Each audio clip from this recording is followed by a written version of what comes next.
Você acha que através da sua mensagem e dessa postura, assim, de... Porque eu acho que muita gente foi se decepcionando aos poucos com as suas religiões, de alguma forma, né? Uhum. E buscou esse contato com a espiritualidade É, sem estar dentro de uma instituição, vamos é, chamar assim, né? é. E o fato de você levar essa mensagem, você acha que acabou chamando essas pessoas? Tipo assim, caramba, eu quero uma mensagem assim, que ao mesmo Ah, tempo seja cristã, mas seja livre. eu não tenho a menor dúvida. E você sabe que, pelo censo, já desde 2010 ou 2014, o último censo que tinha havido foi 2014, eram 14 milhões de cristãos que confessavam que tinham fé em Jesus, no Evangelho, oriundos, a maior parte deles, de igrejas evangélicas, mas que não queriam mais pertencer às congregações por causa do abuso, daquela loucura ensandecida, da troca de tudo por dinheiro, de um Deus que supostamente só responde a orações se você entrar com grana na frente, de loucuras impressionantes do tipo peça dinheiro emprestado e doe para a igreja, Sim. endivide-se, mas nos ajude. Deus irá Deus recompensar. vai recompensar. E eu sou ministro ou sou cristão da espiritualidade do Evangelho de Jesus vai fazer 51 anos. E eu fui presidente da Associação Evangélica Brasileira, ajudei a criá-la e a presidir, depois fui presidente emérito um bom tempo, até que chegou uma hora que eu falei, não, eu estou num estado de negação da minha fé, isso é cumplicidade com um absolutamente inaceitável.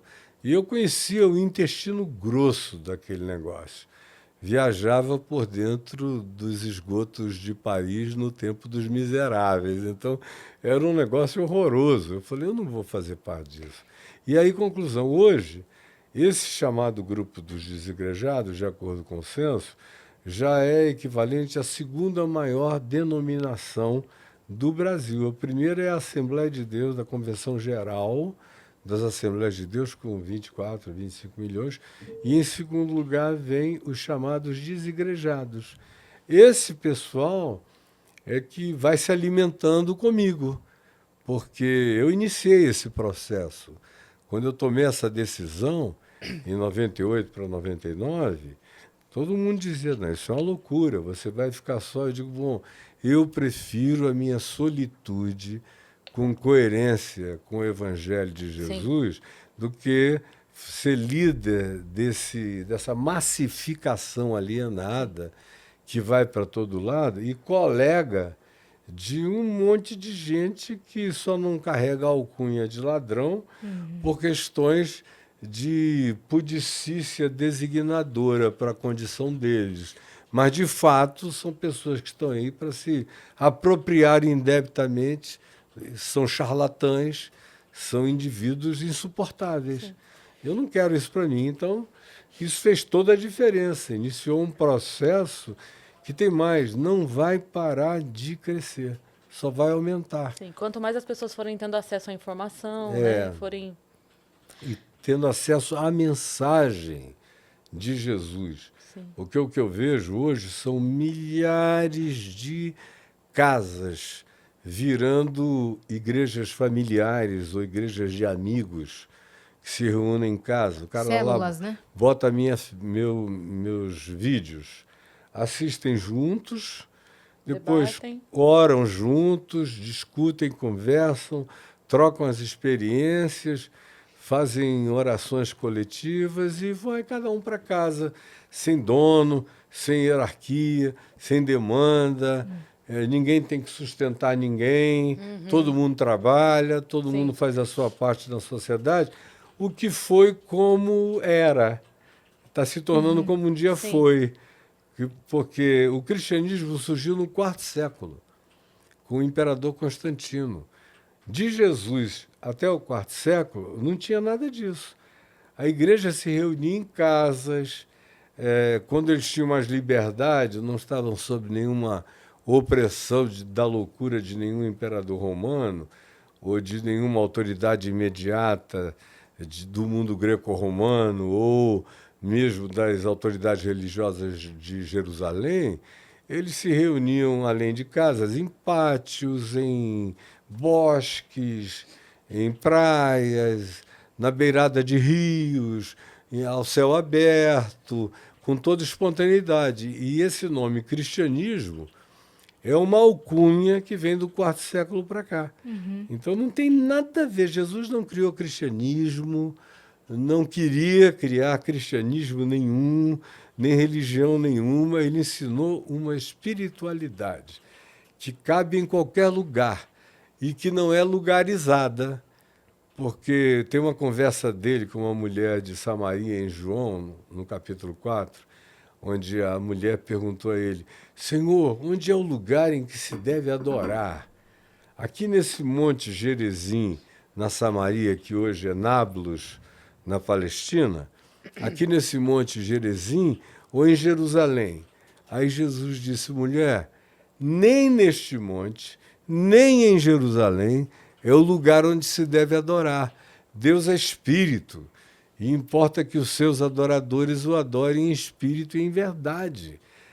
Uma das máximas repetidas no Velho Testamento, pelos profetas falando em nome de Deus, é o seguinte: vós, é uma pergunta, é uma ironia divina, vós me construireis uma casa? Os céus dos céus, os cosmos dos cosmos, o universo, com toda a extensão ou paralelismo que ele carregue, não me pode conter. E vocês querem me construir uma casa? Não, eu habito com o quebrantado e contrito de coração. Então é tão óbvio. E agora o pessoal constrói ali uma parede e diz: olha, Deus mora aqui, e se você ajudar o pobre, você está pecando. Se você ajudar o necessitado, você está pecando. Porque o dinheiro só chega a Deus se for aqui, no gasofilácio, na sacola que passa, nesse ambiente que é a casa de Deus. Isso é um estelionato perverso, horroroso, mentiroso, anticristão, anti-evangelho, anti-tudo. Eu ia fazer 2 comentários muito rápidos para não te atrapalhar o raciocínio.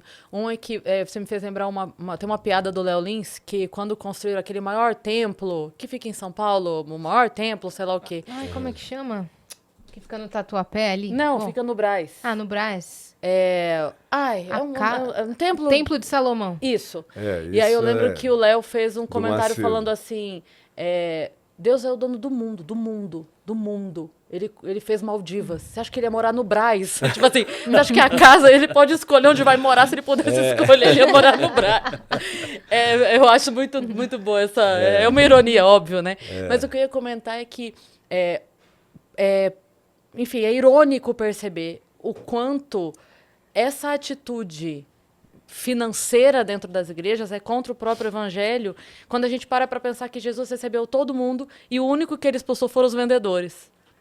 Foram os comerciantes. Então, se você para, assim, não precisa ir muito longe, não. Não precisa ir. Tipo assim, ele conversou com as prostitutas, tá ele falou com os lados, ele falou com né? todo mundo. Todo mundo não tinha. Leprosos, todo mundo ele falou. Todos os marginalizados. Os únicos que ele expulsou do templo foram quem estava tentando comercializar dentro do templo. Então, assim, não dá para ser mais claro. O que você falou, tá na nossa. Não dá para ser mais claro. Tá... E outra coisa.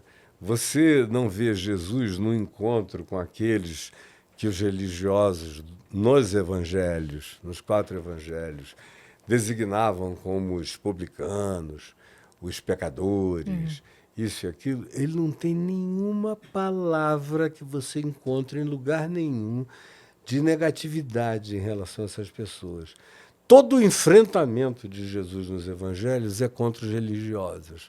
Quando você pega e abre em Mateus 23, o embate dele é um UFC violento. Ele parte para um atropelo em relação aos fariseus, aos donos, que ele dizia, aos que pensam que são os catedráticos de Deus, os intérpretes autorizados, os donos e gestores de Deus do mundo. Vocês são hipócritas, que significa mascarados. Ai de vós, sepulcros caiados. Por dentro vocês são uma fachada, por fora, por dentro vocês estão cheios de putrefação, rapina. Ai de vós, guias de cegos, que vão para o abismo e levam outros juntos com vocês. Ai de vós, que não entram no reino de Deus e não deixam ninguém entrar. Ele tem ali, é um capítulo inteiro de ai de vós, ai de vós, ai de vós. Vocês são missionários que fazem uma volta na terra, tentando criar prosélitos, e fazem com que cada pessoa que vocês transformam num prosélito, num seguidor de vocês, se torne 2 vezes pior do que vocês já são. Vocês só pioram o mundo. Então, o que Jesus falou a esse respeito é tão óbvio, está tão na cara. Por exemplo, ele conta a história de um fariseu que subiu ao templo de Jerusalém para orar, e ao lado dele subiu um publicano. O publicano era um cobrador de impostos do Império Romano. Então, odiado pelos judeus, além do que o cara, em geral, colocava um ágio em cima do imposto e metia a mão grande. Então, era um dos seres humanos de pior reputação dentro daquela sociedade. E Jesus pega, olha o tipo de provocação de Jesus, de ironia. Jesus provocava, era um cartunista da vida real, fazendo aquilo ficar na cara das pessoas com uma obviedade enorme. Ele diz, subiram para orar, o fariseu e o publicano. E o fariseu olhou para o publicano do lado e dizia, levantava as mãos e dizia, muito obrigado, ó Deus, porque eu não sou como os outros homens da terra.